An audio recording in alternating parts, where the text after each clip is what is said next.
respectant son calendrier sans désemparer, la CENI a bel et bien convoqué ce 1er septembre 2023 les corps électoraux pour la présidentielle de 2023. Est-ce l'irréversibilité du processus courant en République démocratique du Congo? Fait toujours débat, point d'interrogation. Et nous allons tenter de trouver la réponse dans cette nouvelle édition des débats 24. Vous nous suivez en direct de la première ville francophone au monde, c'est Kinshasa, la capitale de la République démocratique du Congo. Bienvenue à tous et à toutes dans débat 24. Les compteurs m'indiquent les chiffres 492. Bien entouré rituellement, je suis honoré de la présence du professeur José Mujumbu. Il n'est plus à présenter, hein, un habitué de cette tribune. C'est un analyste politique indépendant. Bienvenue, professeur. Merci beaucoup, Mr. John. Je profite de l'occasion pour saluer mes co-débatteurs ici et toute la population qui va nous suivre en ce moment. Merci beaucoup. Et à vos côtés, un autre habitué de cette tribune, il est le président national de PNC. Prenons-nous en charge et pas ricocher les porte-paroles du chef de l'État Félix Tshisekedi Tshilombo. J'ai cité le docteur John Kankonda. Bienvenue. Merci John, merci à tous ceux qui nous suivent. Merci de nous avoir renouvelé cette invitation. Je profite de l'occasion pour saluer les co-débatteurs autour de ce plateau. Je pense que nous aurons un débat républicain basé sur des propositions, des analyses. Et je profite de l'occasion tout à fait particulière pour saluer nos jeunes frères qui se retrouvent, qui sont au coin de l'avenue Rond-Point Mandela. Oui, Rond-Point Mandela. Rond-Point Mandela. Les personnes à mobilité réduite. Pour ne pas dire les handicapés. Ok. Donc, nos amis, félicitations à vous. Je vous salue vivement. En tout cas, ils sont toujours branchés, ils nous suivent toujours, très régulièrement. Et ce sont les auditeurs et les téléspectateurs de haute facture. Assidus. Sans oublier les deux personnes exceptionnellement que je salue de France et de Paris, qui vous suivent aussi régulièrement. Il s'agit de Madame Françoise Lengo et Florie Minka, qui nous suivent aussi. Merci. En face de vous, je suis honoré de la présence d'Aristote Ngarimé. Il est le secrétaire national en charge de la communication au PPRD, les partis du peuple pour la reconstruction et la démocratie, les partis chers au sénateur à vie, Joseph Kabila Kabange. Bienvenue, Aristote Ngarimé. Merci, cher John, pour cette invitation. Je me sens encore une fois honoré. Par la même occasion, je salue mes panélistes, les panélistes et les co-débatteurs qui sont autour de cette table. Je pense plus particulièrement aux jeunes gens de la ville de Goma. Très cher John, je profite à travers cette émission pour présenter mes condoléances le plus attristées aux familles éprouvées à Goma. Vous savez, les régimes en place, les forces de l'ordre ont tué des compatriotes à Goma, à bout portant. Plus de 50... S'il vous plaît. Ont troublé l'ordre public. Mais est-ce que vous allez encore ressusciter ces compatriotes-là? Ils sont morts. Vous dites qu'ils ont troublé l'ordre public. Est-ce que la riposte... Ils ont dangereusement la riposte était le massacre de ces compatriotes? Est-ce qu'ils seront encore ressuscités? Non. Mais on a tué plus de 50 compatriotes dans la ville de Goma. C'est inadmissible, c'est intolérable, c'est un crime d'État, c'est un crime contre l'humanité. C'était un groupe offensif, agressif. Mais c'était des gens offensifs. C'était des gens sans armes, mais bredouilles. Ils n'avaient que des chants, ils n'avaient que des marches, ils n'avaient que des revendications. Non, mais c'était pas du tout aussi une manifestation pacifique. Si vous ne condamnez pas, la mort d'homme. Et vous connaissez les raisons pour lesquelles vous ne condamnez pas. La mort d'homme est moi, je condamnable. Alors, laissez-moi leur condamner. Je condamne. On ne peut pas justifier le massacre que nous avons connu à Goma le mercredi 30 août 2023. C'est inadmissible. À travers votre mission, je présente mes condoléances le plus sincères à toutes les familles éprouvées. Et rien ne justifie cette répression sanglante, cette répression brutale, violente. Donc, pour moi, c'est le régime en place qui doit être responsable, qui est responsable de ces massacres à Goma, et nous condamnons avec la dernière énergie. Il est temps pour moi d'accueillir la bouche autorisée du parti cher à l'honorable Délice Sanga, les partis en vol. J'ai cité Maître Rodrigue Ramazani. Bienvenue. Merci John pour l'invitation. Mes salutations aux co-débatteurs. Pour paraphraser Aristote Ngarime sur cette atrocité. Mais n'en faites pas non plus une récupération politicienne. Laissez-les parler. Il ne s'agit pas d'une récupération politique, John. Plus de 50 Congolais ont perdu la vie. C'était un carnage ce qui s'est passé à Goma. Un massacre. Écoutez, je tiens ici, je vais vite rappeler quelques fragments de la lettre de 13 parlementaires qui rappelait à Mobutu en 1980 certains faits qu'il condamnait. Nous allons comparer ce que le père fondateur de l'IDPS disait à Mobutu et aujourd'hui ce que l'IDPS au pouvoir fait exactement. Mais en fait, c'est pas les comme 13 l'émission, parlementaires. s'il vous plaît. Non, Là, vous avez... S'il vous plaît. C'est son S'il temps. vous plaît. Non, là, vous, s'il vous plaît, vous tolérance, partez déjà, John. vous êtes en pleine émission. Tolérance. Je ne parle pas encore de Non, mais l'émission. je voulais J'ai juste lu vous quelques pré- bon, phrases. résumez-vous, Vous en me tout prenez cas. de temps, j'allais finir. Non, Je n'ai pas dit résumez-vous. que je vais lire tout. Moi, je vous présentais. S'il vous plaît. Allons-y. Laissez-les. Les 13 parlementaires disaient ceci à Mobutu, exactement.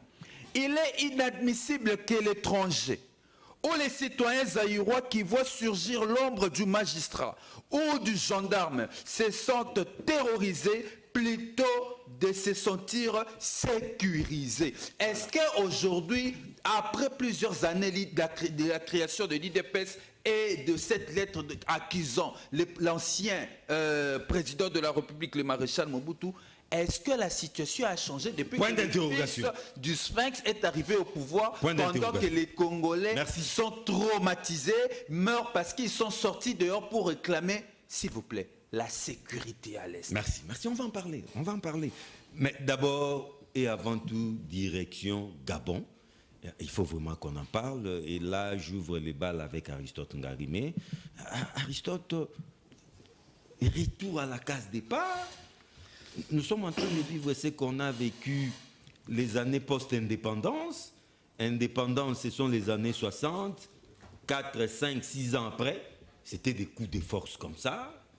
L'armée, les militaires prenaient les pouvoirs pour une période transitoire. Mais cette période transitoire prenait des années. Nous assistons dangereusement à ces retours vers les années 60. Qu'est-ce qui se passe en Afrique? Cette fois-ci, c'est au Gabon.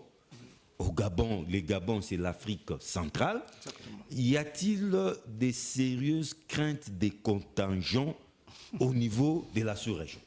C'est ça ma préoccupation. Merci, très cher John. Autrement dit, à qui les prochains tours? Je suis surpris que vous puissiez aborder cette question. Pourquoi pas? Je ne sais pas si c'est vrai ou c'est faux, mais il y a une correspondance qui défraye la chronique. Saint-Torchon. Ah, comme c'est faux, merci. Saint-Torchon. Sentez-vous à l'aise. Merci parce que vous abordez cette question relative au coup d'État.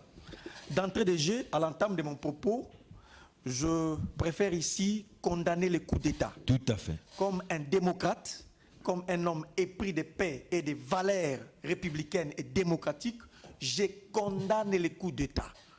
Je suis fort Et convaincu. vous ne pouvez en aucun cas les Je justifier. condamne le coup d'État. Je suis fort convaincu, intimement convaincu, que dans un contexte démocratique, si vous avez un bon programme politique, vous savez échanger avec le peuple, vous postulez, vous pouvez être élu au plus haut sommet de l'État pour servir la République. C'est ça la démarche. Dans un contexte démocratique, il y a une manière d'accéder au pouvoir. Donc, je condamne le coup d'État. Aristote Ngarime et son parti politique condamnent le coup d'État. Nous ne sommes pas là pour vénérer, pour encenser le coup d'État. Premier élément. Deuxième élément.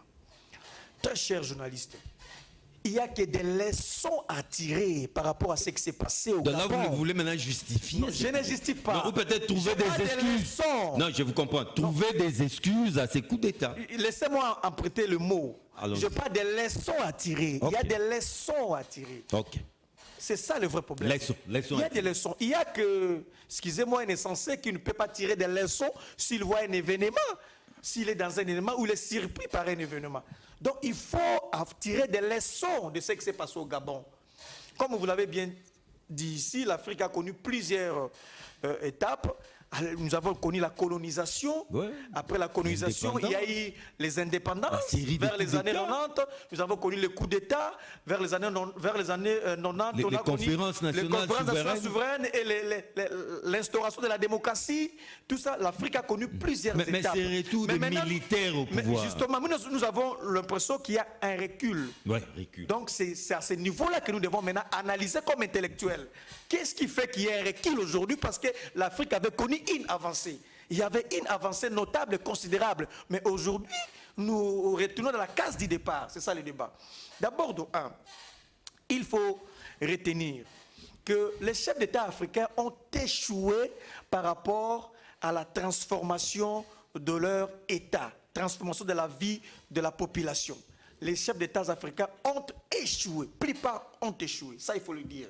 On croyait qu'avec la démocratie, avec le suffrage universel direct, avec le projet de société, un chef d'État, un président de la République, arrivé au sommet, il peut changer la vie de la population. Mais on se rend compte que ce n'est pas le cas. On a instauré la démocratie, on a parlé de multipartisme, la liberté d'expression, toutes les valeurs démocratiques, mais on se rend compte que l'Afrique ne décolle pas. Parce qu'il y a un problème. Il y a un problème. Lequel? Bien qu'il y ait l'avènement de la démocratie, bien qu'il y ait l'instauration des élections, mais l'Afrique n'a pas décollé, tout ça parce qu'il y a un sérieux problème. Le problème, c'est lequel d'abord? C'est la conception que l'on s'est fait du pouvoir. Une fois arrivé au sommet, on a l'impression que le pouvoir est fait pour se servir un groupe, servir un clan, servir une région, servir une famille. Une famille. C'est-à-dire la conception que l'on s'est fait du pouvoir. La politique, pour nous, nous disons, c'est tout simplement l'organisation de la société en vue de réaliser un intérêt général.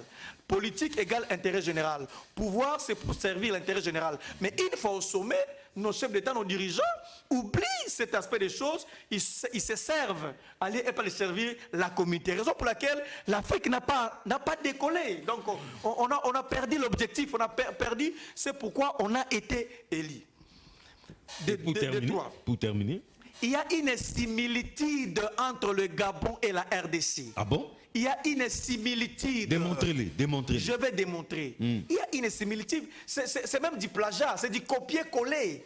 Ce qui s'est passé au Gabon, c'est parce que ce que nous demandons ici, la racine de tout, c'est d'abord le processus électoral, les résultats fiables, les résultats acceptés par les deux partenaires, la confiance entre les partenaires. C'est ça la racine de toute chose. En tout cas, similitude. Donc, il y a une similitude. C'est ça que nous vivons ici en RDC. Nous pouvons aussi craindre un coup d'État. Ne prenez pas cet extrait de vidéo pour envoyer à la DEMIAP ou à la NER pour dire que moi je suis venu dire qu'il y a un coup d'État ici. N'envoyez pas cette vidéo parce que ça ne servira à rien. Je suis en train d'analyser comme intellectuel. Alors nous disons par conséquent, parce qu'il y a similitude. Si ça sera la conclusion, écoutez d'abord que je vais développer. D'abord je dis ceci, il y a une similitude. Oui. Le Ondosa, celui qui est le président... L'actuel homme fort. Non, je parle de Ondosa. L'actuel homme fort, c'est Olingi Nguema. C'est lui le président, le militaire. Je parle de celui qui représentait l'opposition. Ah oui.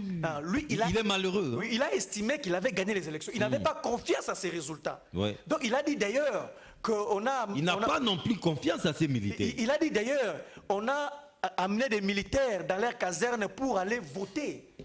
Donc il n'y avait pas la transparence. Il n'y avait pas la confiance entre acteurs. Résultat de course, il n'a même pas accepté les résultats. Tout part de là. Parce qu'on n'avait pas accepté les résultats.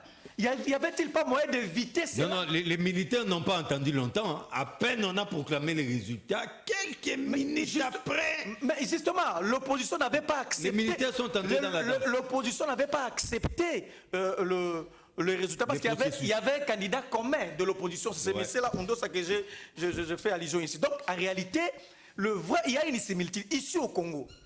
En tout cas, vous terminez par là. Nous vous avons dit que le bureau de la CENI, ce n'est pas un bureau consensuel. Voilà une similitude avec le Gabon.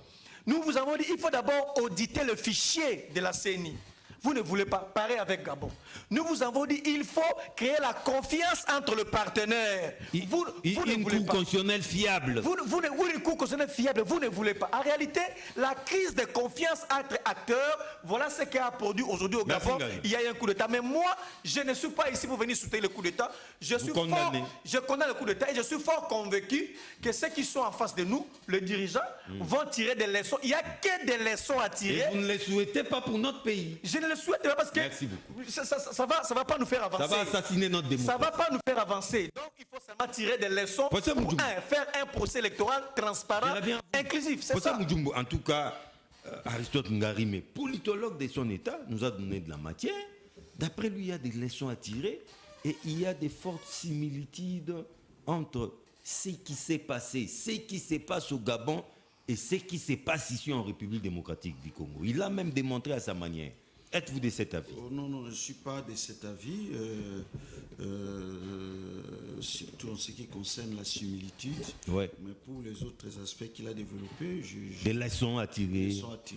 Nous devons tirer des leçons, connaître les causes de cela pour voir ce qu'il faut faire dans l'avenir. Mais ce qui j'attire l'attention à mon co-débatteur, c'est qu'il faut bien analyser aussi les causes pour avoir de bonnes solutions. Tout à fait. Si vous ne savez pas le faire... Les diagnostics est important pour les remèdes. Donc moi, je voulais d'abord commencer par montrer qu'il y a des coups d'État qui sont salutaires. Salutaires. Il y a aussi des coups d'État qui ne sont pas salutaires. Le grand souhait en plein pour tout le monde, siècle. Le grand souhait pour moi, qui suis un démocrate, c'est qu'il n'y ait pas de coups d'État. Mais si nous assistons dans un État où il y a confiscation... Alors, celui du Gabon, est-il salutaire ou non salutaire? Parce que je vais arriver au cas d'Ini, parce que vous avez dit qu'il y a une succession de coups d'État. Ouais. Et particulièrement... Les derniers en date. Alors, j'étais en train de vous montrer que nous tous, nous aspirons à la démocratie et nous voulons que la démocratie soit renforcée. Mais nous voyons qu'il y a certains pouvoirs, certains présidents de la République qui confisquent le pouvoir, qui modifient la Constitution pour briguer un troisième, si pas rester au pouvoir pendant éternellement. Là, nous croyons que les coups d'État sont nécessaires parce que la population essaye de lutter contre cela, ça n'avance pas. Mais il y a par contre d'autres coups d'État qui ne sont pas salutaires. Pour moi, par exemple, les coups d'État qui sont salutaires, c'est comme le coup d'État du Gabon et de la Guinée. Salutaire. Là, quand même, nous voyons qu'il y a il y a pour Gabon... mais pauvre, là je vous arrête. Parce qu'il y en a qui disent que... Non, professeur, je vous arrête un moment. Quand vous commencez à différencier coup d'État salutaire, coup d'État non salutaire ou démocraticide, mais qui juge ces coups d'État finalement? Qui apprécie? Mais nous sommes en train d'apprécier. C'est vous qui appréciez? Non, nous apprécions, la population apprécie et nous sommes des analystes. Parce qu'au Gabon, nous avons vu la population jubiler. Mais justement, là, je ne suis pas tellement la population parce que la population peut jubiler même dans de mauvaises choses. Donc il faut faire attention. La population n'est pas intelligente. Je vous ai dit qu'il y a des coups d'État qui ne sont pas salutaires, mais la population a jubilé. Qui apprécie? Qui apprécie? Voilà. Moi, je suis en train d'analyser et de vous dire ce qui... Parce que je vois l'avenir, je vois les causes et je vois aussi là où ça peut nous amener. Okay. Parce que les talents pour nous ici, c'est la démocratie. Parce que nous aspirons à la démocratie. Si quelqu'un confisque la démocratie, fausser les choses, en tout cas, là, on n'a pas d'autre solution que d'assister à ce genre de situations. Parce que c'est comme une situation qui appelle à ce genre de coup d'État. Parce que vous avez confisqué le pouvoir. Bon, moi, maintenant, qu'est-ce qu'on peut faire? Soit un soulèvement populaire, soit ce genre de choses. Alors, pour moi, le cas de Gabon, bien qu'on puisse dire que c'est une révolution de palais, mais quand même, et la Guinée, où le président a voulu briguer le troisième mandat, avait même brigué le troisième mandat, moi, je trouve que c'est quand même salité à ce niveau-là. Mais en ce qui concerne Mali, Niger, Burkina Faso, bon, moi, là, c'est pas salutaire. Je ne trouve pas ça parce que je trouve que ils ont trouvé des prétextes parce que si vous voyez bien, même, je crois, au Burkina Faso et au Mali, je crois, il semble que les présidents étaient en mauvaise... ceux qui ont pris le pouvoir étaient en mauvaise posture avec lui et ils ont sauté, ils ont pris les devants pour faire le coup d'État. Donc moi je crois qu'ils se sont servis du cas de la Guinée, je crois. Parce que là-bas, c'est celui qui était qui gardait le président qui avait pris le pouvoir. Donc voilà un peu pour moi ce que je peux. Mais il y a une caractéristique qu'on peut faire de ces coups d'État, c'est que les gens même qui protègent, à part un cas, je crois au Mali, mais pour les autres cas, les gens, ceux-là même qui sont appelés à protéger les présidents, ce sont eux. Ce sont eux qui... C'est souvent la garde républicaine. La garde républicaine qui ou la garde présidentielle. Bon, c'est une première, plus ou moins. Bon, il y a eu des cas dans le passé, mais c'était rarissime. Parce que ces gens-là avaient géré de garder. Et ce sont eux qui trahissent. Qui trahissent, qui finissent par trahir. Donc ça, c'est une caractéristique fondamentale. Bon, il faut analyser bien les choses. C'est que les présidents de la République de ces pays-là ont tout verrouillé, ont surarmé ces gens-là, si bien que, ceux qui les gardent, si bien que les autres ne peuvent pas agir contre ni la population, ni l'armée. Mais c'est de là que le mal vient. Voilà. Donc, on assiste à cela, il faudra vraiment qu'on puisse étudier. Alors, quand vous mettez en mal tout ce qui est comme principe de démocratie, ne vous étonnez pas qu'il y ait ce genre de choses. Quant à la similitude, moi je trouve que mon frère ici, c'est outré, hein? Il a exagéré. Pas bien. Je crois qu'il s'y gère quelque chose sans le dire les mêmes mots. Je vais dire ceci. Est-ce qu'il y a eu confiscation du pouvoir ici? Je ne crois pas. Est-ce qu'on a affaire à une dynastie? À une dynastie ici. Non, là c'est une dynastie. Ils ont fait plus de 50 ans. Le père a fait une quarantaine d'années. Mais ici, il y a eu alternance qu'ils avaient applaudi, n'est-ce pas? Donc il y a eu le pouvoir parti d'un coin, il est allé de l'autre coin. Et je ne crois pas que Tshisekedi est en train de préparer l'un de ses fils pour le succéder. Non, mais il se bat pour son deuxième mandat. Je ne crois pas qu'il va modifier la constitution, parce que là, tout le monde va s'opposer à lui, même nous autres, pour qu'il puisse faire le troisième mandat. Je ne crois pas, mais deuxième argument que je vais lui opposer, c'est que celui qui contrôlait le pouvoir à l'époque, c'est Kabila. Et avec Nanga, si nous disons, nous avons à l'idée que le pouvoir en place contrôle les systèmes électoraux, donc c'est Kabila qui contrôlait le pouvoir. Donc nous allons dire que c'est lui qui avait donné le pouvoir. Ça veut dire qu'il avait donné le pouvoir à Félix. S'il lui a fait un cadeau, c'est que le condamnable, c'est lui. Parce que c'est lui qui a vicié la démocratie. Parce que nous avons assisté à une alternance pacifique. Bon, et démocratique. Il pourra faire la similitude entre le pouvoir ici et le pouvoir de là. Gabonais. Parce que nous voyons que le pouvoir au Gabon est parti du père au fils. Et on préparait Il préparait même le petit-fils. Ouais, les petits-fils de Omar. Donc on a assisté à une dynastie. Je ne vois pas là où il y a similitude ici chez nous. Et pour terminer, il a parlé de l'audit du fichier électoral. Ouais. Bon, moi, je ne sais pas, on assiste à quel monde ici. Mon frère ici, il sait très bien que l'opposition de l'époque, souvenez-vous, lutter pour qu'il y ait audit du fichier électoral, dit-on j'ai dit fichier. Fichier électoral, mais le pouvoir que lui soutenait n'était pas d'accord avec cela. Hein? Souvenez-vous, aucune fois on avait associé l'opposition à cela et on n'avait pas répondu à la demande de l'opposition. Mais je m'étonne qu'aujourd'hui la roue tourne, ça. C'était pas la préoccupation des kabylistes. Bon, moi, ça m'étonne qu'ils puissent le dire. Peut-être il n'est pas tard pour mieux faire. Hein? Il n'est pas tard pour mieux faire. Merci, prof. Mais au moins que ça ne soit pas une politique de positionnement. Merci beaucoup. Seulement parce que vous n'êtes pas au pouvoir, vous attaquez. Mais quand vous serez là, les choses que vous avez appuyées, vous trouvez que ça ne vaut pas. Rodrigue Ramazani, on croyait que ces vieux démons ne faisaient plus partie du décor du paysage politique africain. Mais hélas, plusieurs années après, nous assistons à un retour des militaires au pouvoir. Comment vous allez l'expliquer? D'entrée des jeux, je tiens à exprimer l'attachement de mon parti aux valeurs démocratiques ainsi qu'aux valeurs de liberté. Mon parti croit que seule la maturation de notre démocratie ainsi que le respect des libertés des citoyens peut permettre à la République démocratique du Congo voir de jours meilleurs. Nous sommes attachés aux valeurs démocratiques, donc nous réprouvons toute idée, imagination d'un coup d'État. Et vous ne pouvez pas les justifier. Hein?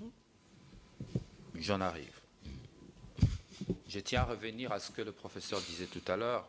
Certainement, c'est pardonnable, le professeur a perdu des vues que pour les élections de 2018, il y a eu audit du fichier électoral. Les rassemblements politiques de l'époque représentés, conduits par Martin Fayoulou, avec une équipe à l'époque, d'ailleurs, il y avait un expert informaticien qui est devenu l'exécutif de la CENI, le secrétaire exécutif de la CENI, M. Toto, qui faisait partie des experts du rassemblement lorsqu'ils sont allés pour auditer les fichiers électoraux. Et c'est même à cette occasion qu'on a constaté qu'il y avait plusieurs, ce qu'on appelait à l'époque, je crois, doublons, de doublons et de fictifs. On a élagué. On a nettoyé les fichiers. On a nettoyé les fichiers à l'époque. Donc c'est pardonnable, chers Congolais.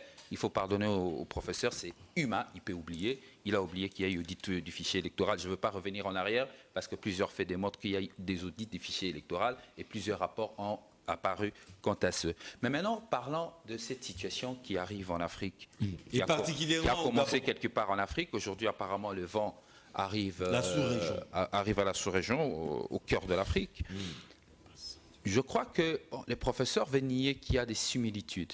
Mais il y a quand même des faits qui inquiètent. Des faits similaires. Des faits qui inquiètent, qui nous poussent à croire qu'il y a étranglement de la démocratie. J'insiste, que l'envol tient aux valeurs démocratiques et aux libertés. N'est-ce pas? Il y a un mais. Cependant, lorsque nous constatons qu'il y a étranglement de la démocratie. Étranglement de la démocratie par le musulman de l'opposition, restriction de l'espace politique, la décision de s'accaparer du système électoral. Je suis très étonné à écouter le professeur vouloir faire croire à l'opinion que le processus électoral tel que nous y allons est crédible. Sauf si le professeur ne vit pas avec nous en République démocratique du Congo. Mais nous qui y vivons, nous qui y sommes, nous qui menons ce combat depuis des années, dans la jeunesse du rassemblement, nous l'avions mené contre Kabila, nous pouvons vous dire qu'il y a effectivement des inquiétudes. Nous sommes inquiets de ce processus.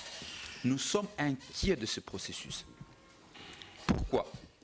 Ce n'est pas en vain que l'opposition dit qu'il faut recomposer la CENI. Lorsque vous lisez la loi, parce que lorsque vous lisez la loi, vous ne vous rendez pas compte que notre architecture législative sur les questions électorales a reçu un coup de canif du pouvoir. Lorsque vous analysez la loi, on vous dit que la CENI est censée être représentée par 3 parties prenantes. La société civile, la majorité et l'opposition. Aujourd'hui, l'opposition ne cesse de crier depuis avant même l'investiture de membres de la CENI, que ceux qui sont, à l'occurrence, Manara et, comment il l'appelle l'autre là, Manara et compagnie, l'opposition ne cesse de dire que ce ne sont pas ses représentants. Et c'est même avant l'investiture du bureau de la CENI. Mais il les a niés. Avant, l'opposition, je dis ceci, je veux quand même qu'on reste très rationnel parce que nous parlons de questions importantes du pays. Avant l'investiture du membre de la CENI est censée recevoir les mandataires, des personnes déléguées par des forces politiques, société civile qui sont en majorité aussi. Mais l'opposition vous dit, ceux qui se sont présentés devant vous sont des fausseurs. Nous ne les avions pas envoyés. À l'occurrence, il y a une lettre écrite par le secrétaire permanent du PPRD qui représentait les FCC. Il y a une lettre écrite par la Mouka, je crois, par le président Adolphe Mouzitou, qui décriait la présence de celui qui s'est déclaré être mandaté. Et j'insiste, c'est même avant l'investiture. c'était avant l'investiture. Lorsque ce sont des personnes normales qui dirigent un État, et avant de prendre une telle décision, ils vont faire appel aux partis qui réprouvent, qui disent qu'ils n'ont pas mandaté X ou Y. Mais la majorité a décidé de passer au forcing en débauchant dans l'opposition pour le ramener à l'union sacrée. Nous connaissons avec cette fameuse arrêt de la Cour sur le mandat non impératif, tous ces gens ont créé un tohu-bohi en se versant ipso facto à l'union sacrée. Donc la CENI que vous voyez est une CENI monolithique représentée que par les membres du pouvoir. Par l'union sacrée. L'opposition n'y s'y reconnaît pas. Mais comment le professeur ici peut dire devant ses étudiants, sans pour autant scruter de manière détaillée la loi, dire à ses étudiants que cette CENI-là est valablement composée? Je dis non. Nous parlons de la Cour constitutionnelle. La Cour constitutionnelle, la loi sur la Cour constitutionnelle a reçu un coup de canif. On dit que la Cour est irrégulièrement constituée parce que violant la loi, on a sorti des membres de la Cour de manière irrégulière, on les a remplacés de manière irrégulière. Violant la loi, à l'occurrence, je crois, l'article 116 de la loi sur la Cour constitutionnelle. On veut nous dire que non, la Cour est régulièrement constituée. Non, monsieur le professeur, vous faites fausse route. L'architecture législative conduisant le système électoral congolais a reçu un coup de canif du pouvoir. Donc, nous sommes dans une situation inquiétante. Audit du fichier électoral, je viens de démontrer que nous avons toujours connu l'audit du fichier électoral. C'est pour la toute première fois au Congo qu'il n'y a pas eu d'audit avec les parties prenantes, mais en fait avec des copains et des copines de M. Kadima venant de je ne sais quel coin de l'Afrique. Et tout ça quand on nous dit et que ça crée, ça coupe la confiance entre les parties prenantes parce que les élections tiennent compte de ce lien de confiance. L'Église catholique intervient pour certifier, mettre tout le monde en confiance, donc la société civile, et dit, ok, monsieur la CENI, permettez-nous, dans ce cas où il n'y a pas confiance entre acteurs politiques, permettez-nous de faire un audit citoyen en vue de mettre toutes les parties prenantes en confiance. La CENI, sachant qu'il prépare ça va retarder les processus. Ça va retarder les processus. Non, l'Église catholique, dans sa note, elle est claire. L'Église catholique dit ceci. Point n'est besoin d'arrêter les processus. Il n'y a pas que l'Église catholique. Laissez-moi finir, John. Laissez-moi finir. Vous savez l'impact. Vous coupez les champs de ma réflexion, John. Laissez-moi finir. Vous allez poser votre question. Vous avez laissé le professeur analyser son problème. Pourquoi l'analyse de l'opposition, vous intervenez pour contrecarrer? Allons-y. Laissez-nous analyser calmement. Moi, je ne suis pas du pouvoir. Pas du tout, oui. Non, quand l'analyse conforte le pouvoir, il n'y a pas de problème pour John. Quand moi je lis la lettre du 13 parlementaire, vous avez vidé le seuil de l'émission, ça commence à créer un problème. Donc laissez-moi analyser calmement. Et puis vous allez poser votre question. Donc, l'audit du fichier électoral, même l'opposition, lorsqu'il a rencontré la CENI au fleuve Congo Hôtel, l'opposition n'a pas demandé à Kadima d'arrêter les processus. L'opposition a dit, continue avec les processus, nous allons auditer les fichiers. S'il s'avère que les fichiers n'est pas corrompu, dont acte, nous partons au processus. Et si les fichiers sont corrompus? Si les fichiers sont corrompus, dites-moi, quel est l'intérêt d'aller aux élections avec un fichier corrompu? Tout ça va repousser les processus. Non. Donc pour vous, John, nous dépassons $1 milliard pour aller dans une élection bâclée avec un fichier électoral corrompu. Non, mais il faut dire ça aussi. Parlons au nom de si le fichier est corrompu, il n'y aura plus élection les 20 décembre. Donc, il faudra aussi dire ça. Ta préoccupation n'est pas du tout fondée dans la mesure où, pour aller aux élections, John, nous parlons de questions de responsabilité publique. Pour aller aux élections, il faut rassurer les parties prenantes. Voulez-vous que nous puissions aller aux élections où nous savions déjà qu'il y a un fichier corrompu? Si, mais pourquoi vous êtes d'abord dans la thèse où le fichier serait corrompu? Non, mais parce que la CENI lui dit que ces fichiers est bon. Mais croyez en la CENI, allons-y. Écoutez, mais les problèmes ici, il faut rétablir le lien de confiance. L'abbé Scholl sur Top Congo a donné un exemple qui était incendiaire. Très simple. Incendiaire. Sur un prétendu vol de téléphone qui se retrouverait dans un sac. Je crois que ceux qui ont suivi cette émission vont constater que c'était tellement simple. Le problème ici, nous le disons, les inquiétudes portées sur le processus électoral risquent de donner un coup de canif à la similitude avec les Gabons. D'où la similitude, parce que l'opposition gabonaise contestait les processus électoraux de la même manière que l'opposition congolaise Docteur John aujourd'hui. Kakonda, en tout cas, notre ami du PPRD Ngarime l'a dit, confirmé. Il y a quand même des faits similaires, hein, quelques similitudes. Je croyais qu'on allait peut-être s'arrêter là, mais corroboré par les porte-paroles du parti en vol. N'est pire aveugle que celui qui a des yeux mais qui ne veut pas voir. Y a-t-il similitude entre les deux situations? Similitude, non. Un mot mal utilisé dans un contexte qui reflète pas la réalité. Félix, son père n'était pas président de la République, fut un opposant. La similitude, c'est Kabila qui a pris le pouvoir par les armes, comme son père. C'est là qu'il y a similitude. J'essaie de parler. Il y a similitude. Quand son père prend le pouvoir, chasse Mobutu par un coup d'État. Ah oui. Kabila fait un coup d'État. Il dirige le pays par force. Après 18 ans, des affres, des tortures, des enlèvements, des tueries. Il y a la similitude avec Félix, qui a pris le pouvoir par les urnes. La première élection, nous avons eu 5 ans après que Kabila ait pris le pouvoir par les armes. Alors, s'il n'y a pas de la similitude là-dessus, je voudrais comprendre. Est-ce que le papa de Félix Tshisekedi était président? Non. Il était ministre plusieurs fois. Il était Premier ministre dans ce pays. Élu même à l'Assemblée, la conférence nationale. Non, docteur, la similitude c'est au niveau des faits, notamment l'étranglement de la démocratie par les musulmans de l'opposition, des arrestations arbitraires, c'est là la similitude. Vous me permettez de parler? Vous avez la parole. Je veux balayer tout ça. Quand quelqu'un prend le pouvoir par les armes, vous faites le corollaire entre ce qui se passe dans d'autres pays et ce qui se passe chez nous. Ça, c'est un. Est-ce que le papa de Félix, et c'était un monarque qui a dirigé le pays pendant plus de 20 ans? Non. Ce qui s'est passé au Gabon, ça n'a rien à voir avec ce qui s'est passé chez nous. Le jeune Bongo a la similitude avec Joseph Kabila. Parce que son père... C'est dans son père. C'est dans son père. C'est ça la similitude. Et je parle à un doctorant. Peut-être qu'il a mal assimilé sa matière. Je lui fais la pédiatrie politique. Ici, chez nous, il y a un président, c'est possible. Je te donne la matière, sois calme. Sois calme, je suis content parce qu'aujourd'hui, tu vas assimiler. Je vais te clouer. Mais comment voulez-vous que...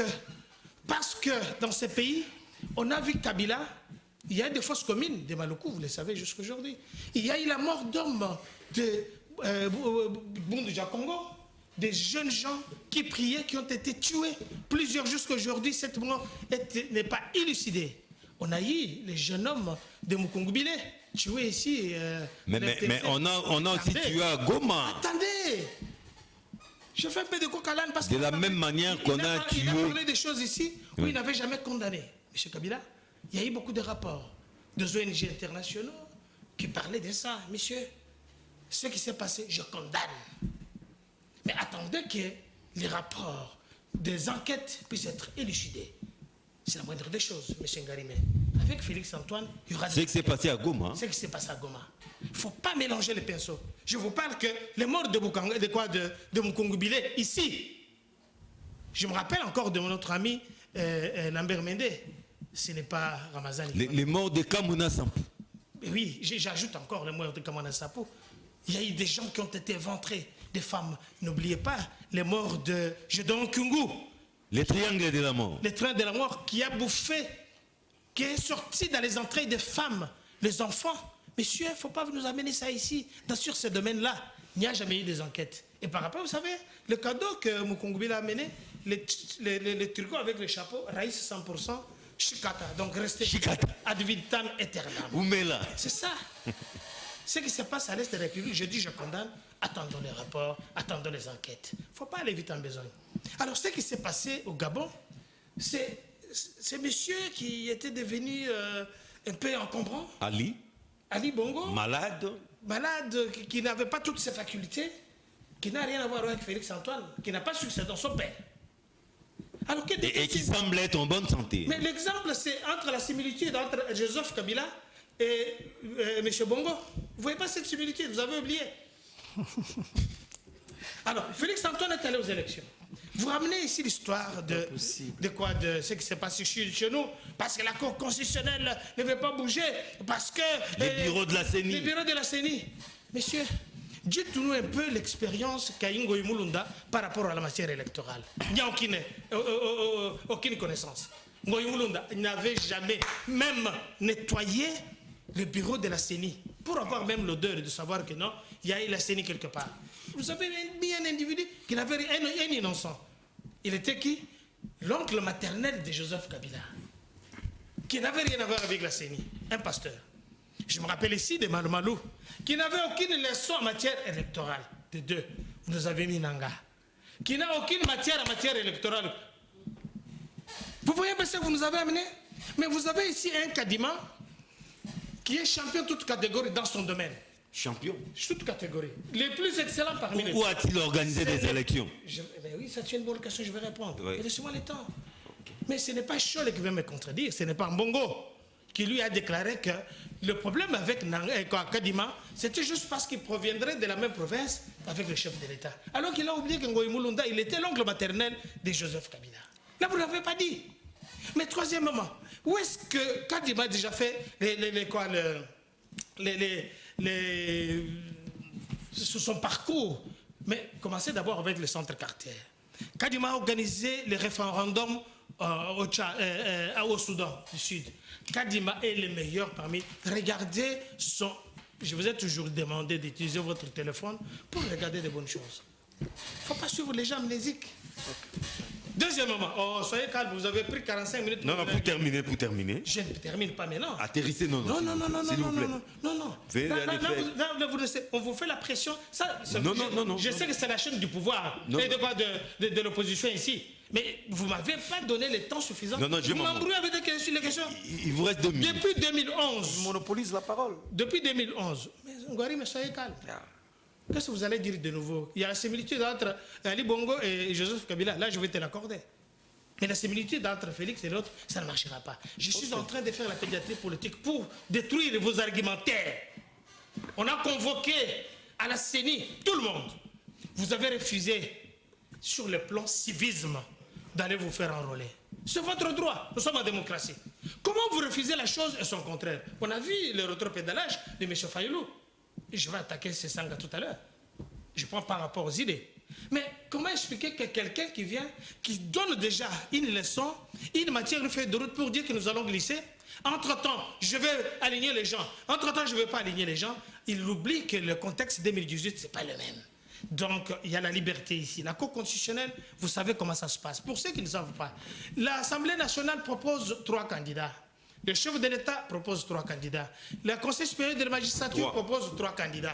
Mais tous ces 9 candidats choisissent leur chef. Et ça se passe par le tirage au sort. C'est ce qu'Ngarib ne veut pas dire aux gens. Ça n'a rien à voir avec ce qui se passe au Gabon. Et ici, M. Kalouba avait entériné le mandat de M. Lamboa, qui était en cours de mandat, et il est parti. Quand ses pairs ont élu Dieudonné Kamouleta, le meilleur parmi tous, parce que lui, il a fait 27 ans de la magistrature. Merci, attendez. Non, une minute. Parce que vous parlez... Très bien, je vais maximiser ça. Oui. On a eu, depuis 2011 jusqu'à 2021, je peux vous citer les pays qui ont eu le coup d'État, plus le Congo. Heureusement, depuis 2011, on n'a pas eu le coup d'État ici. Mais depuis 2006, depuis 93-94, où les Kadogo ont fait le coup d'État ici, entériné par le coup d'État des Raïs. Là, vous ne dites rien, un coup d'État. Je vous dis, parce que vous parlez ici des gens qui viennent auditer la CENI. Mais messieurs, Chole doit nous apprendre les REMA. Ce n'est pas son rôle de demander le dialogue, de venir ici nous demander à ce que lui, Chole, puisse auditer la CENI. Mais Chole nous avertit à des mots voilés que nous sommes sur les schémas gabonais. Excusez-moi, j'aurais bien voulu dire à Chole qu'il ne réfléchit pas. Excusez-moi. Écoutez, les États-Unis d'Amérique... Je pense que... Je termine. Je termine. Qu'il ne soit pas... Lisez tout simplement. Stanley Boudiakera, Chamala, a relayé l'information des États-Unis d'Amérique sur les élections. Je lis. Vous devez lire. Les États-Unis d'Amérique prennent note des efforts continus des parties prenantes aux élections en RDC, visant à assurer l'inclusivité, la transparence et la quiétude du cycle électoral en cours.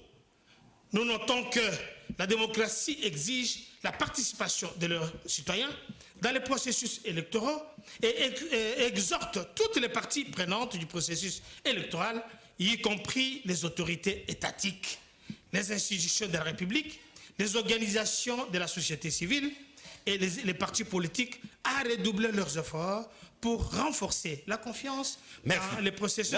Mais oui, mais Ce que je veux dire tout simplement. Réaction à chaud, hein? J'en ai ri Dans 4 minutes. J'en ai ri aux larmes, cher docteur. Aux éclats.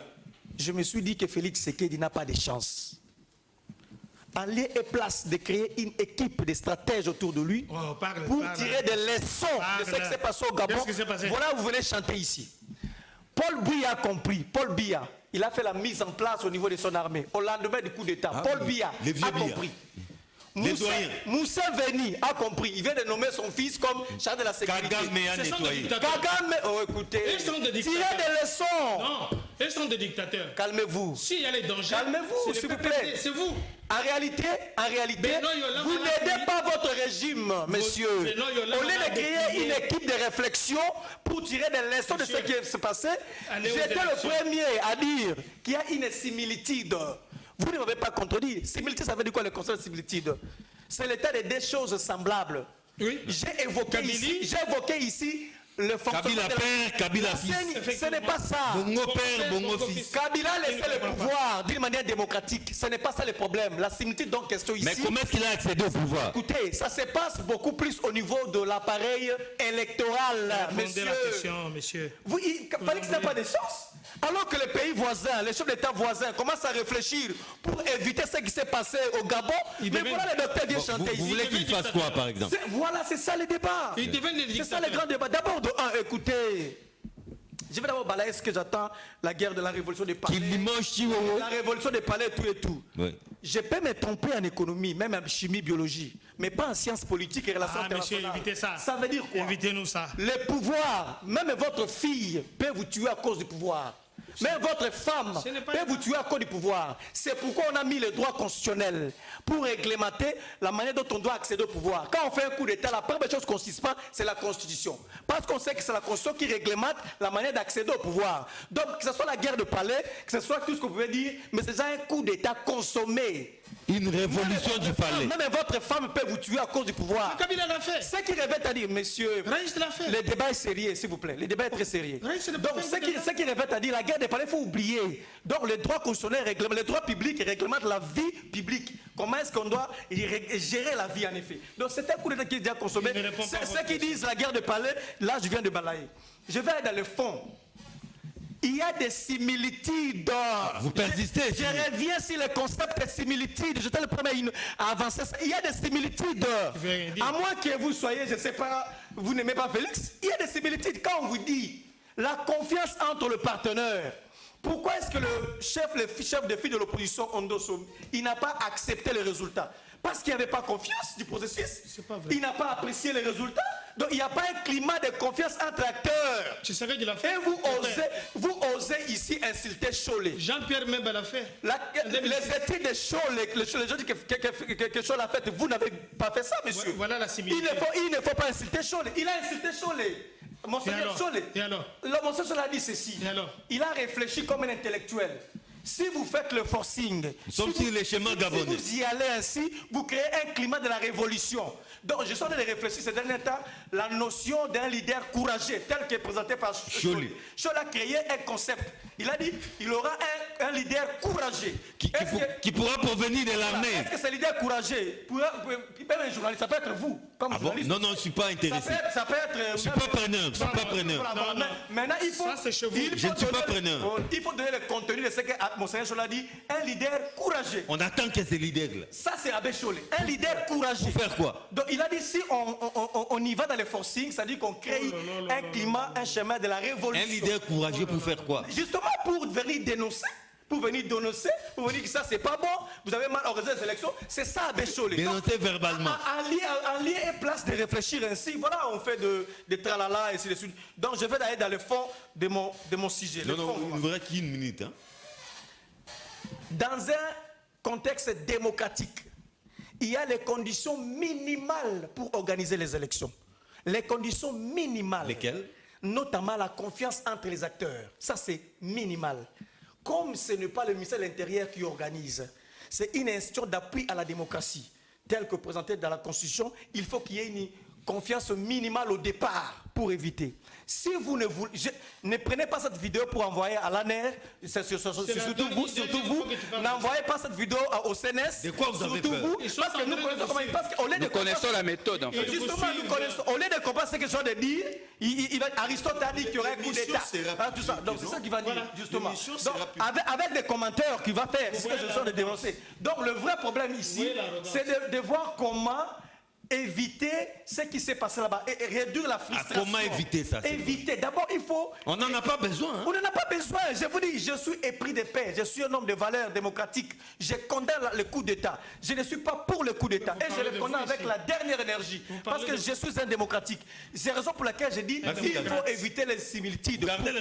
D'abord, ce qu'il faut faire, il faut la confiance, il faut la transparence. D'abord, après vous allez comprendre. John, je dis qu'il faut la confiance entre les acteurs, il faut qu'il y ait la transparence, il faut qu'il y ait l'inclusivité, il faut qu'on puisse à la fin accepter les résultats qui seront prononcés par le président de la CENI. Si on n'arrive pas à ce niveau-là, donc on crée un lit. Abéchola a raison. Donc c'est ça le rapport. Vous remarquez qu'il y a un pont entre ce qui se passe au Gabon et le processus électoral. C'est grave. Avec la convocation de l'électorat pour la présidentielle, pensez-vous que l'irréversibilité du processus n'est plus sujet à caution? Oui, moi je crois que c'est ça, c'est irréversible. Et c'est ce qu'on nous a habitués depuis le temps de Kabila. Moi je suis très étonné de voir mon frère Ramazani, qui est très éloquent, très intelligent, oublier aussi que faire croire à la population qu'il y a eu parfaite harmonie et confiance totale entre l'opposition et le pouvoir. Aux élections de 2018. C'est pas ce que moi j'ai dit en tout cas. Il y avait beaucoup de problèmes. Je crois que même j'ai dit seulement qu'il y avait audit du fichier, que vous vous êtes trompé. Donc il ne faut pas dire ce que moi je n'ai pas dit. C'est là où je vous arrête. Je dis que vous vous êtes trompé, qu'il y avait eu audit. C'est là-bas le débat. Je vous ai laissé tout le temps. Non, en fait, vous êtes en train de me coller, vous me collez des choses que je n'ai pas dites. Et les journalistes vous laissent parler. Quand tu as parlé, c'est ça l'opposition actuelle. Moi, j'ai... Non, vous me collez en fait des choses que je n'ai pas dites, d'où je ne suis pas d'accord. Ouais, on vous a compris. Vous notez. De détruire ça, comme tu l'as fait avant. Non, j'arrête ça pour que les téléspectateurs ne se perdent pas. Donc vous pouvez continuer, professeur. Monsieur. Hein? Bon, voilà. Sans torpiller mon argumentaire, bien sûr. Il n'y avait pas une confiance, il y avait beaucoup de problèmes, il n'y avait pas confiance. Vous souvenez-vous de ce qui s'est passé, je n'y reviendrai pas. Donc, toutes les élections qui ont été organisées ici, il y avait des tollés, il y avait des querelles entre l'opposition et le pouvoir. C'était comme le pouvoir mettait l'opposition comme dans un fait accompli. Et ça provoquait toujours des problèmes. On nous a parlé ici de Paul Biya, tout ça, ils ont tiré les leçons. Mais ils veulent tirer les leçons Paul comment, Biya... mon frère? Tirer les leçons, ça voudrait dire, mon frère politologue, mon jeune frère politologue. Non. Pas votre jeune frère. Votre co-débatteur. Oui, ici, je suis co-débatteur, pas jeune frère. Oui, vous êtes mon co-débatteur. Merci. Mais vous êtes aussi mon jeune frère. Là, en dehors de ce cadre, si je l'excuse, mais ici, c'est co-débatteur. Ça vous gêne en quoi? Non, c'est pas vous appeler. Non, justement. Est-ce que c'est pour vous humilier? Non, mais il est plus âgé que vous. Mais vous appuyez ça. Non, j'ai pas appuyé. Vous êtes un habitué de déjà. Non, j'ai pas appuyé. Déjà, on dit co-débatteur. On s'arrête là. Nous sommes dans une vie publique, en fait. Nous sommes dans une vie publique. Ne m'appelez pas professeur ici. Donc vous allez m'appeler seulement monsieur tel. C'est autre chose. Non. C'est autre. Mettez ça en dehors, prof. On vous a compris. Co-débatteur, c'est mieux. Mais en tout cas, moi, je voulais tout simplement dire que c'est pas pour vous humilier. Non, ce n'est pas dans C'était tout Je n'apprécie simplement pas ça. Je sais pourquoi j'ai dit ça. Je sais pourquoi. Comme vous n'avez pas apprécié, c'est bon. Prof, on avance alors. Mon cher, tirer des leçons comme vous le savez, ici dans le camp, vous êtes et nous sommes tous les adeptes de la démocratie. C'est-à-dire que changer le fusil d'épaule, c'est-à-dire aller vers la démocratie. Mais vous voyez que ces gens-là ont renforcé leur pouvoir. Ils cherchent à nommer leurs frères, leurs enfants pour continuer à gérer. Donc moi, je crois qu'ils n'ont pas tiré les leçons. Au contraire, ils se sont entêtés. Et de la même manière du côté de Kagame et autre chose. Donc je voulais seulement vous montrer qu'ils n'ont pas tiré des leçons. Au contraire, ils sont têtes. Moi, j'aurais voulu qu'ils disent à partir d'aujourd'hui, moi, j'ai fait une transition d'une année, je ne vais plus me présenter et on organise une transition démocratique. Voilà, de commencer à démocratiser. Mais tel qu'ils ont fait là, ce n'est pas bien. Ils n'ont pas tiré des leçons. Bon, moi, je vois dans nos suggestions ici, c'est comme si nous suggérons, tel que nous le disons, c'est comme si on fait les lits au coup d'État ici. Non, ne glissons pas sur ces chemins-là. Vous devez savoir que les gens qui font les coups d'État, ils cherchent à voir l'état d'esprit de la population. Et on voit sur les fruits et mûrs pour agir. Je ne crois pas que toutes les conditions soient réunies pour qu'on le fasse. Il y a certainement des problèmes de démocratie. Il y a un contexte que moi je vais souligner ici. Si je l'ai dit ici, ce n'est pas pour vous condamner toujours ce que vous faisiez avant, mais pour montrer dans quel contexte nous vivons. Toujours d'intolérance politique, de haute loi que je m'y mette et tout cela. Nous ne consolidons pas la démocratie. Mais cette fois-ci, c'est l'armée qui revient. Quand l'opposition parle, nous ne voulons pas prendre et tirer les bonnes leçons de ce que dit l'opposition. L'opposition est là pour écraser. Le pouvoir est là pour tirer à boulet rouge. Donc, c'est ça le point. Nous sommes en quelque sorte dans une situation, dans un côté de radicalisme total. D'un côté, non, attendez s'il vous plaît. Terminez. Moi, j'ai quand même j'aurais voulu qu'on passe à autre chose. Donc, dans notre pays, il y a des problèmes sérieux qu'on peut résoudre. Je vous donne un exemple. Vous êtes là, vous savez bien parler français. Vous voyez par exemple un article que vous allez peut-être me rappeler pour un membre de la Cour constitutionnelle. On dit par exemple le mandat d'un membre de la Cour constitutionnelle, vous allez me dire les vrais mots là, c'est de 9 ans renouvelable après 3 ans. Ce n'est pas ça qu'on dit. Le mandat doit être de 3 ans renouvelable 3 fois pour faire 9 ans. Quand vous dites le mandat est de 9 ans, directement celui-là, on ne peut plus renouveler après 3 ans. Non, le mandat est de 3 ans renouvelable 3 fois. Donc, en ce moment-là, quand vous faites 3 ans, on va voir si vous... Mais pour là, c'est un problème logique. Oui, non, mais ça amène... Il faut comprendre l'esprit du texte. Ça amène la confusion, mon cher. C'est là où le pouvoir et l'opposition sont poignés. Parce que si le texte n'est pas clair, ils le connaissent ici. C'est renouvelable par rotation. Mon cher, il faut que suivez un peu ce que je vous dis. Quand vous dites que le mandat est de 9 ans, donc vous allez faire 9 ans. Ouais. Oui, mais quand vous avez un mandat, non, mais on peut faire ça quand on a renouvelé ça 3 fois. Oui, ça peut arriver. Vous ne pouvez pas dire que votre mandat est de 9 ans et puis non. Le mandat est de 3 ans renouvelable 3 fois. Ça dit qu'on va voir, après 3 ans, on va voir si vous pouvez... Il y a la loi qui définit comment il fait. La procédure. Moi, je ne sais pas comment vous dites. Par exemple, de l'histoire, pour moi, par exemple, les choses qui doivent nous préoccuper maintenant, moi, je suis toujours inquiet, comme je vous ai dit.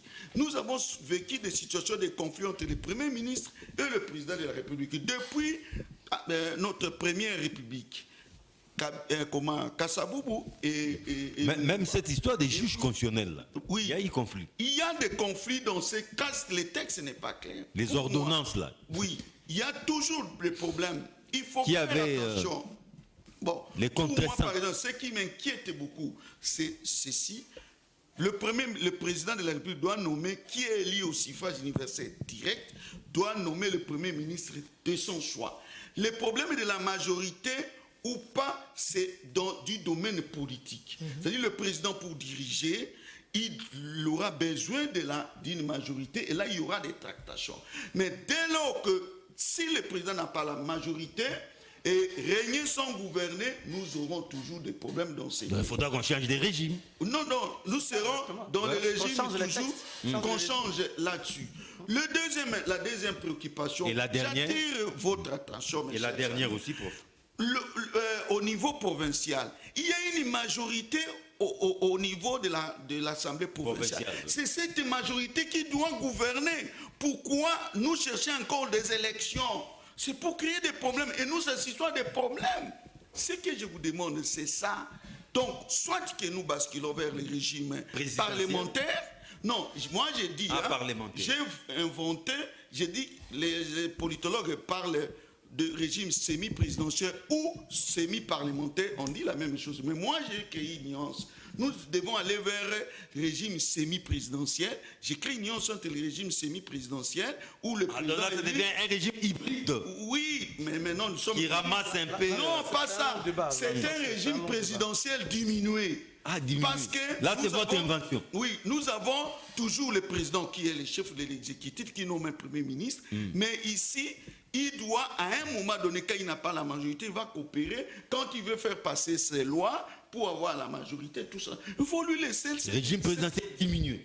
Diminuer. On va voilà ou bien basculons vers le régime parlementaire purement ici, simplement. Et au niveau provincial, quelle est la majorité au niveau de la province forme le gouvernement provincial. L'irréversibilité du processus électoral, je crois que très bientôt, vous l'avez toujours dit, hein, c'est un secret de Polichinelle, votre leader, Délice Sanga, est candidat à la présidentielle. Vous déposez déjà demain?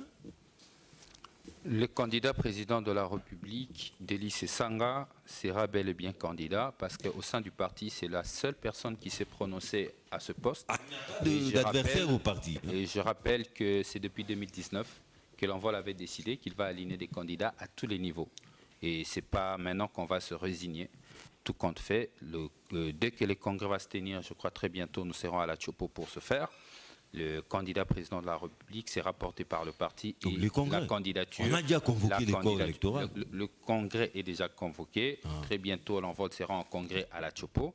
Et le candidat président de la République aura la bénédiction du parti pour déposer sa candidature.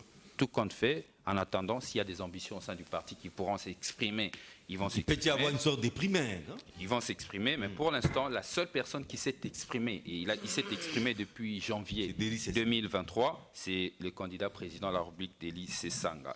Mais j'aimerais quand même rester dans le débat parce qu'il y a eu beaucoup de choses qui se sont dites. Je tiens à rappeler ici que je n'ai jamais dit que le processus électoral sous Kabila c'était parfait, mais j'ai insisté sur un fait. Le docteur avait dit, le professeur avait dit qu'il n'y a pas eu audit du fichier électoral en 2018. Je lui ai simplement rappelé qu'il y a eu bel et bien audit du fichier électoral. Un oubli de sa part. J'étais sur ce fait-là. Pas de confusion là-dessus, monsieur le professeur. Deux, j'ai écouté, il y a une confusion. Lorsqu'on parle d'une forte ressemblance avec ce qui se passe ailleurs, il faut cibler, il ne faut pas se fourvoyer inutilement. Aller à gauche, Kabila a fait, Kabila Cécile, tout le monde, tous savent Kabila père et fils. Père et fils, tous savent que moi j'ai combattu le régime Kabila. J'étais en opposition avec ce régime. J'étais parmi les jeunes qui se sont battus contre ce régime. Mais les débats d'aujourd'hui, là, c'est sur le processus électoral. Il ne faut pas tourner les choses en vinaigre inutilement et faire cette mayonnaise qu'on ne saura même pas consommer. N'est-ce pas ? Le problème ici, qu'est-ce qui s'est passé dans la conduite du processus électoral au Gabon?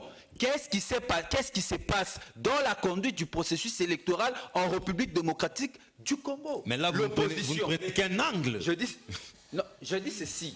L'accession au pouvoir, là, vous l'oubliez. Vous ne prenez qu'un angle processus électoral. Pourquoi que je parle accession au pouvoir? Parce que nous parlons similitude dans un point bien fixé. Mais oui, voilà. Si vous voulez que nous puissions parler de non, vous n'avez pris qu'un angle. La population s'est beaucoup plus sur le fait qu'on a chassé cette cellule-là qui... Cette dynastie. Suivez un peu ce On se comprend. Mais au Congo, il n'y a pas encore de dynastie. Je n'ai pas dit que ce que vous dites est mauvais. Hein. En fait, on fait un effort de ne pas comprendre ce que je dis. Je fixe les débats. On ne confond pas. On dit la crainte, c'est au niveau du processus électoral. Parce que notre combat de chaque jour, c'est de voir la maturation de notre démocratie. Est-ce qu'aujourd'hui, on peut dire que notre démocratie a acquis de valeurs ajoutées? Je dis non. Parce que nous reculons. Tout ce que nous condamnions, j'ai écouté ici, en 2006, il y a une contestation, en 2011, contestation, 2018, contestation, mais nous allons droit vers une contestation. Est-ce que nous ne les voyons pas, sauf si nous sommes aveugles? C'est ça que nous sommes en train de dire. La crainte est là. Le combat, c'est la légitimité de celui qui aura le pouvoir et que celui qui perdra les élections reconnaisse la victoire de celui qui a gagné. Et que l'armée ne s'en mêle pas. Mais nous ne sommes pas là. La crainte maintenant, c'est de voir ce que l'abbé Chaud disait, un leader courageux. Je ne sais pas, il viendra de quel bord, chez les journalistes, les avocats, les militaires, la police, les commerçants, je ne sais pas. Mais l'abbé Chaud a parlé d'un leader courageux. C'est ça la crainte. Autre chose, docteur, je serais à votre place, je n'aurais même pas lu cette déclaration du département américain sur les élections en République démocratique du Congo. Parce que nous, ici, on l'a dit. Bon, vous croyez plus aux Américains qu'à vos compatriotes, c'est un choix. On a dit le problème, c'est sur le lien de confiance qu'il faut établir entre les acteurs. Mais la lettre que vous aviez lue devant le Congolais, in fine, vous rappelle qu'il faudrait que le pouvoir étatique fasse tout dans le monde. Pour confiance, n'a ma ponami et entre acteurs. Je vous arrête ici pour vous permettre de comprendre. N'est-ce pas? Juste pour chuter, oui. Vous savez, c'est très facile, c'est très difficile de comprendre de personnalités aussi intelligentes que nos prêtres. Cholet, oui, c'est très difficile de les comprendre. Pour les comprendre, en tout cas, il ne faut pas être un commun de mortels. Lorsque vous êtes sur le rang de commun de mortels, vous savez, des personnalités comme Monseigneur Mosengo, de grandes personnalités comme le cardinal Maloula, pour les comprendre, il ne faudrait vraiment pas être un commun de mortels. Il n'y a que des communs de mortels qui auront du mal à comprendre Monseigneur Cholet. Monseigneur Cholet a parlé pour les éclairer. Les initiés. Docteur, une réaction à chaud. Je veux dire à M. Ramazani, qui s'est trempé inutilement dans ses vomis, qu'un coup d'État, ça a une signification. Un coup d'État, c'est juste une tentative illégale de manifester par l'armée de prendre le pouvoir d'un chef de l'État en fonction. Pour ceux qui nous suivent, parce que là, je fais la chirurgie politique. Mais un coup d'État aussi, peut-être, à un certain niveau, prendre le pouvoir par des gens qui sont dans votre obédience, un gouvernement qui s'est décidé. Révolution de palais. Exactement. Mais j'ai entendu deux choses ici. Quand on me parle de la similitude, pour ceux qui nous regardent. Ressemblance. La similitude veut dire quoi? C'est la ressemblance. La similitude, c'est l'analogie. Voilà. La similitude, parce qu'elle a dit de la ressemblance, c'est quelque chose qui se ressemble. Quand il parle de la similitude, c'est quelque chose qui avait déjà existé, que les gens ne connaissent pas. C'est la similitude, ce n'est pas la similitude. Alors, la similitude ici, c'est quoi? Je reviens encore. Nous ne sommes pas dans le domaine de la similitude. Entre Bongo, il ne faut pas faire la pression là. C'est désagréable ce que vous faites, ça dérange. Vous avez pris tout le temps, vous faites la même chose. Je prends les minutes, vous refaites la même chose. Et si je me coupe la parole, je quitte le plateau. C'est désagréable ce que vous faites. Allons-y, docteur. Monsieur, vous devez savoir ici que la similitude, c'est Kabila qui a pris le pouvoir par les armes. Et son père qui a pris le pouvoir par les armes, par un coup d'État. Et au Togo, au Gabon, c'est aussi la même chose. Voilà la similitude. Voilà, c'est quelque chose qui marche de la même façon. Il y a eu contestation, effectivement, en 2006, Kabila n'avait pas gagné les élections, il y a eu contestation avec Jean-Pierre Memba. On a vu ici, en pleine ville de Kinshasa, voilà la similitude. Des gens sont morts ici. Mais en 2011, en plein centre-ville. En plein centre-ville. C'est ça la similitude entre ce qui se passe ici et ce qui se passe au Gabon. La similitude, c'est en 2011, Papa Tshisekedi, de heureuse mémoire, a gagné les élections et Kabila n'a pas rassuré. On a proclamé les résultats au char, sur le char. Ça ne s'est jamais fait. Un coup d'État institutionnel. Voilà la similitude avec ce qui s'est passé avec Bongo. Prolongation de la similitude, c'est 2 ans de prolongation. M. Kabila qui prolonge les élections, comment? Le temps d'aller aux élections. Transition. Ni c'était ça, les jeunes ne seraient pas morts.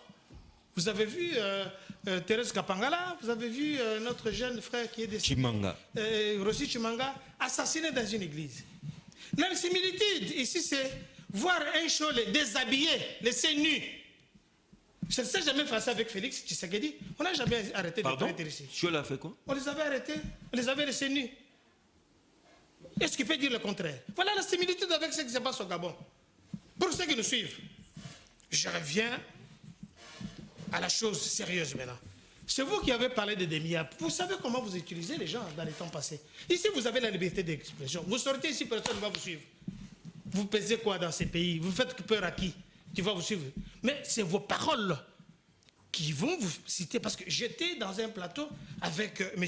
Benoît Yolama qui a déclaré que vous préparez quelque chose. Je l'ai dit, je cite son nom. Vous là-bas, vous préparez parce que vous venez de le dire à demi-mots. Voilà ce que nous préparons. Moi, je ne suis pas pour ça, mais il ne faut pas aller m'accuser chez demi-ap. Mais c'est une émission publique. Si vous dites des choses et qu'on vous appelle parce que vous devez dire des choses, vous pouvez prouver, allez les faire. Ce n'est pas qu'en condamne. Moi, je ne travaille pas là-bas. Je félicite tous ces gens-là qui, l'année est devenue aujourd'hui humain. Aujourd'hui, les services de renseignement, que ce soit des MIAP, ce sont des gens que si on vous arrête, là où vous êtes partis. Ce n'est pas dans votre temps. Il ne faut pas fustiger, je veux dire, comme si c'était dehors de la loi, comme vous le faisiez dans ces temps. Et pour terminer, docteur? Terminer, permettez. Non, ça vous permet de conclure. Monsieur, vous devez savoir que M. Cholet et M. Mbongo, ce sont les loubaphonies. Ce n'est pas moi qui l'ai dit, c'est M. Patrick Yalé. Vous savez pourquoi? Cholet et Mbongo. Vous savez pourquoi? Les noms, ça peut... Loubafonie, phobie. Phobie ou bien phonie? Phobie. Phobie. Ce sont des loubaphobes. J'ai dit ceci. Justement, je crois que c'est ce qu'il veut dire. Écoutez, l'annonce apostolique avant de partir, il a fait une déclaration en disant à ces gens-là de ne pas se mêler dans la vie active, de chercher l'argent, de condamner, de critiquer, alors qu'ils ont des âmes qu'ils doivent chercher. Mon cher frère, vous savez, M. Delis Sanga, il n'est pas entré en politique aujourd'hui. Vous ne faites peur à personne. Et là, je m'en fais saluer tous les membres de l'UDPS, en commençant par M. Augustin Kabouya, qui a organisé le congrès. J'ai toujours dit que l'UDPS, c'est une école. L'UDPS, c'est une université qui a pétri les gens. Voilà. Il vient de choisir, de se choisir. Je vous arrête là pour vous permettre de Il vous fait la pression. Non, non, pas du tout. L'UDPS s'est choisi son candidat pour les élections présidentielles prochaines qui approchent, Félix Antoine, que nous félicitons. Alors, nous demandons à nos frères de faire attention. De ce que vous parlez, ça va vous engager vous-même. En 2 minutes, s'il vous plaît. C'est votre conclusion. Merci, je conclus. Je pense que le docteur a déjà fait un travail scientifique. Il y a un point où on dit... Il a fait de la pédiatrie politique. Il y a un point où on dit la délimitation du sujet. Quand on traite un sujet, il y a un point, il y a un sous-point qu'on nomme la délimitation du sujet. Vous vous répétez? Ici, on parlait d'un point bien défini, l'appareil électoral. On était en train de comparer le processus électoral du Gabon. C'est à ce niveau-là que j'ai évoqué le concept de similitude, la similarité, parce que c'était la pomme de discorde des coups d'État au Gabon, l'appareil électoral. J'étais en train de faire une étude comparative entre ce qui s'est passé au Gabon et ce qui s'est passé ici, beaucoup plus dans le domaine électoral. Délimitation du sujet, c'est si simple.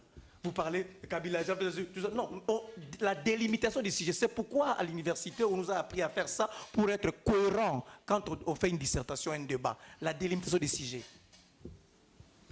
Je reviens par rapport... Un professeur vous donne la matière, vous ne croyez même pas. Je conclus. Ouais. Je ne suis pas venu ici pour parler d'un quelconque coup d'État. Au départ, j'étais le premier à prendre la parole. Condamné. J'ai évoqué des concepts. D'abord, la similitude. Et de deux, j'ai dit que je prends des valeurs démocratiques. Et je suis contre le coup d'État. Je ne fais pas la promotion du coup d'État. Ça, c'est clair. Je suis un homme épris des valeurs démocratiques. C'est ça, Aristote Ngarimi. C'est que cela soit retenu. Cependant, très chers co-débatteurs, si d'autres acteurs ont tiré des leçons de ce qui s'est passé au Gabon, partant de leur nature, mais nous ici, comme nous sommes dans la démocratie, nous devons aussi tirer des leçons. Les dictateurs ont compris, comme Paul Biya, il a renforcé la sécurité. Merci. Paul Là, Kagame vous également répétez, a fait autant. Mais ici, comme nous aimons la démocratie, ce que nous pouvons faire, c'est simplement de toucher l'appareil électoral. Créer une Et la Cour constitutionnelle aussi. et créer une confiance entre acteurs. Professeur, La réaction n'est conclusion. pas de votre nature, c'est un peu ça. Votre conclusion. Mon cher ami, on ne se sert pas de mauvais exemples ici. Faut ce que vous avez dit en dernière minute, c'est bon, mais pas se servir des exemples de ces gens-là, de ces dictateurs-là. Bon, je voulais aussi vous dire que il y a la délimitation du sujet quand on mène une recherche, mais il y a aussi la revue de la littérature. Il faut étendre pour montrer que vous maîtrisez votre sujet. Il faut voir tous les aspects, tous les contours du sujet et des alternatives possibles. Il ne faut pas non plus être aussi hors sujet. Hein? Oui, il ne faut pas. Il est le seul qui est allé à l'université, ça. si vous savez. Donc, il ne faut pas, quand vous limitez seulement à ce que vous voulez, là vous êtes aussi intéressé dans cette histoire. Ça dit que vous voyez que cet aspect des choses. Donc, il faut aussi la revue de la littérature. Moi, si j'ai parlé de mes quelques propositions aussi qui me tiennent à cœur sur la modification de la Constitution ou autre, c'est en rapport surtout avec les propositions nous balancer dernièrement ici avec les propositions inopportunes, hein, mais qui méritent, tout le monde est libre de réfléchir pendant le professeur Ndaïwel, raison pour laquelle j'ai vu qu'il faut consolider la démocratie, de revenir encore, oui, de revenir encore approprier. Ça fait débat. Et moi je croyais qu'on allait surtout aborder cet aspect des choses. Donc moi je crois que nous connaissons les Congolais qui se divisent pour de rien. En tout cas, revenir encore avec cette histoire d'une nouvelle constitution comme ça sera dangereux. Bon, moi, j'encourage aussi le pouvoir, tout comme l'opposition, d'arrondir un peu les angles, parce que nous n'avons qu'un seul pays. Nous tirons beaucoup à boulet rouge. Ce que propose l'opposition n'est pas nécessairement mauvais, et ce que propose aussi le pouvoir n'est pas nécessairement question d'harmoniser. Rodrigue Ramazani. Moi, je regrette beaucoup la démarche beaucoup plus militaire. Des démarches des catholiques. Ouais. Je trouve qu'ils prennent beaucoup plus. Vous voyez, vous connaissez que les CNCG est dans beaucoup de négociations. Ils trouvent des solutions, le Vatican, en coulisses et sans tambour battant. Et ils sont trop médiatiques. Pyromanes, ils prennent des positions, même si on est radical. C'est dangereux. C'est de rencontrer des gens Ramazani en police pour harmoniser les Ramazani Rodrigue, votre conclusion. Beaucoup plus, on parle comme les opposants. Rodrigue Ramazani.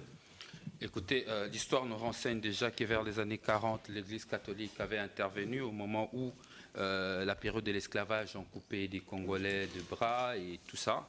L'Église catholique s'est opposée aux colons et jusqu'à arriver à arrêter ce qui s'est passé parce que l'Église y était. L'Église s'est opposée plus d'une fois. C'est l'histoire. Nous nous rappelons très souvent pour envisager l'avenir. L'Église ne vient pas intervenir parce que Tshisekedi est au pouvoir. Il a intervenu. Non, mais cet activisme inquiète des fois. Non, l'activisme de l'Église catholique. Ce n'est pas...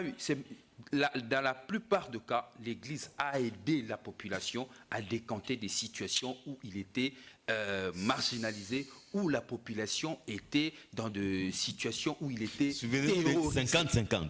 N'est-ce pas? Donc l'Église a toujours joué son rôle. Malheureusement, lorsqu'on change de bord politique, on constate que l'Église catholique n'est pas bon. Mais lorsqu'on change de bord politique, on constate que l'Église est bon. Et à la fin de compte, je comprends que le problème, ce sont les politiques. Ils tirent de drap lorsque c'est bon pour eux. Ce n'est pas le problème de l'Église pour moi. L'Église est dans son rôle d'attente. Rien n'a changé. J'ai entendu ici quelqu'un dire que sous Tshisekedi, nous vivons la liberté. Nous avons peut-être des différentes manières de comprendre la liberté. Il est très difficile lorsque vous confondez bistouri et thermomètre. Ça peut se comprendre. Mais lorsque vous parlez des notions aussi simples, il faut par moment avoir de réserve. Je vous parle d'un jeune, de l'envol, l'Insomelonga, parce que nous parlons liberté, détenu de manière injuste. Quelqu'un a dit ici sur ces plateaux, l'ANER est aujourd'hui humanisé. On prend l'Insomelonga, on le place dans un coin où on place de fous, alors que le jeune homme était médecin. Il est normal, n'est-ce pas là, de la torture psychologique? On prend l'Insomelonga, on le détient plus de 60 jours. C'est ce que vous appelez humaniser l'ANER? On prend Lensomelong, on le détient en prison plus de 100 jours, jusqu'à empêcher son procès qui devait avoir lieu hier le 31. Et vous nous dites que non, nous sommes dans un pays de liberté, un pays d'état de droit. Merci, Écoutez, Ramazan. continuons à confondre Sparadra, Bistouri, si vous le voulez. Docteur C'est Kankonda. un choix. Mais ici, nous parlons des questions d'État. Docteur Kankon, votre conclusion. Ici, nous parlons des questions d'État. Merci, Je respecte Ramazan. la profession de médecin, mais nous parlons liberté. Ça Vous n'a avez la rien parole. à voir avec tout ce que vous pouvez Des comprendre. petits messieurs vont en direct d'un débat personnalisé. Et la personne qui est devant vous, il est aussi écrivain. Il a aussi une maîtrise en journalisme. Et Ah aussi- bon? Et aussi. Mais ça nous sert Il à est, quoi? monsieur, calmez-vous. Ça nous sert à quoi? Monsieur, calmez-vous. Soyez un peu poli. S'il vous plaît. C'est sa conclusion. Je vais rappeler ici, je vais rappeler ici la doctrine sociale. Voilà, voilà les intolérants. Non, ne les suivez pas. C'est pourquoi ils ne proposent rien, soit en étant dans l'opposition. Aucune proposition. Mais ils dérangent.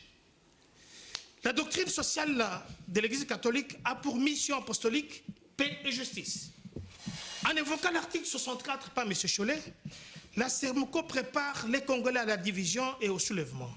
Et dans les délits, le pape François a déclaré ceci, que depuis le 1er mai 2021, évêques et cardinaux pourront désormais être convoqués et condamnés par le magistrat laïque. Ah bon? Et il fait allusion ici au cardinal Bernard Prénat de Lyon, qui a été entendu incarcéré 17 mois en novembre dernier, 2020. Monsieur, calmez-le quand même. Vous devez être poli. Votre référence. La référence, Vous lisez alors, quoi? la référence, je- qu'est-ce qu'il lit? Non, la laissez-le. référence? Il a pris ça C'est sur sa Google. conclusion. Il a pris ça sur Google. Monsieur, vous pouvez aller chercher. Je vous dis, demande toujours d'utiliser votre téléphone Ah, sur pour de Google. bonnes choses. Il faut Google. aller chercher. Il a Vous pris n'avez ça pas Ne la regardez pas les mauvais films. Les mauvais c'est- films. Ne regardez pas les mauvais films. La conformité par rapport à la similitude que venait de nous dire ici. Ouais, ouais. Et lui, il sait que je l'ai déjà. Il a été cuit sur la matière dont. Mais ce monsieur, c'est un procédurier. Si je peux encore le respecter dans ce sens. Quelqu'un est arrêté, appréhendé, vous savez où il est. Ce n'est pas un enlèvement. Mais monsieur, vous n'avez pas eu le temps ni d'aller, ni le défendre, ni faire quoi que ce soit. Vous, en tant que procédurier. plus de 2 mois après, toujours Laissez-moi, je donne la matière. Prenez le temps d'écrire. C'est pourquoi j'ai Mais alors, comment interdit ces de confondre messieurs Bistouri peuvent et venir Sparadra. ici à la C'est télévision, compliqué. déclarer, mettre un dévolu sur la justice, sur la Cour constitutionnelle et sur le Conseil supérieur de la magistrature. Monsieur le bâtonnier, une fois de plus, je fais recours à vous, essayez de recadrer vos Malheureusement, avocats. vous ne parlez pas de la pédiatrie. Quand nous parlons de messieurs, je vous ai fait la pédiatrie politique, vous n'avez pas compris. Ça C'est une n'existe invention. pas, ça. Voilà, il dérange. Je crois qu'on Alors, doit atterrir. je vais terminer. Non. Ouais, termine. Je t'interdis de faire vous Terminez, terminer les Termine comme pinceaux, ça. tu continues. Je voudrais dire à M. Ndayouel, et je le félicite, c'est ce qui fait mal à l'opposition. Est-ce que nous avons l'opposition dans ces pays? Suivez ces messieurs, ces anciens secrétaires. On revient sur des ce débat Nations de Unies. Vendredi. Faire une Je dis bien émission ceci. appropriée Promis. avec des gens qualifiés. Monsieur, Hein, vous pouvez Avec des gens qualifiés. hein. Avec des gens qualifiés. Vous Vous parlez de la pouvez le dire. constitution, Vous de pouvez la le forme de dire. l'État et vous nous pouvez amenez le un médecin. Messieurs, Ça va pas. c'est une insulte pour voir un petit Un médecin, sa place est ailleurs. C'est pas ici. Pour voir un petit Sous monsieur. d'autres cieux, comme la constitution, l'État. Donc On vous voulez peut dire pas- qu'un architecte, sa place n'est pas dans les débats Mais politiques. son ami est Congo. Son ami est Congo. On veut parler de la forme de l'État voyez, c'est et vous le pouvez régime. faire venir un Vous voyez, médecin. ce petit Qu'est-ce monsieur. que le médecin va Vous dire? voyez, Il ce va petit monsieur. il va Il a droit, là. chirurgie politique. Chirurgie politique. voyez. Ça Merci n'existe pas. Aristote. Non, c'est très grave. Rocky Ramazani. Prochainement, il faut Aristote voir le Ndalime, sujet et la professeur personne à Ndimbu. inviter. Pas vous, monsieur. Docteur John Kankonda, merci beaucoup. Désormais, ne m'appelle pas. Non, Merci ça ne va à pas, ça ne vous. va pas. Rediffusion, Un c'est médecin qui samedi fait à parler de partir de l'État, 8h30. plus que les politiques. Les docteurs allent sur Google, sur l'article, Il ils est veulent sur pardonner. Google et tout ça. Même plaisir, tout ça. au revoir. Ça ne va pas, des choses comme ça.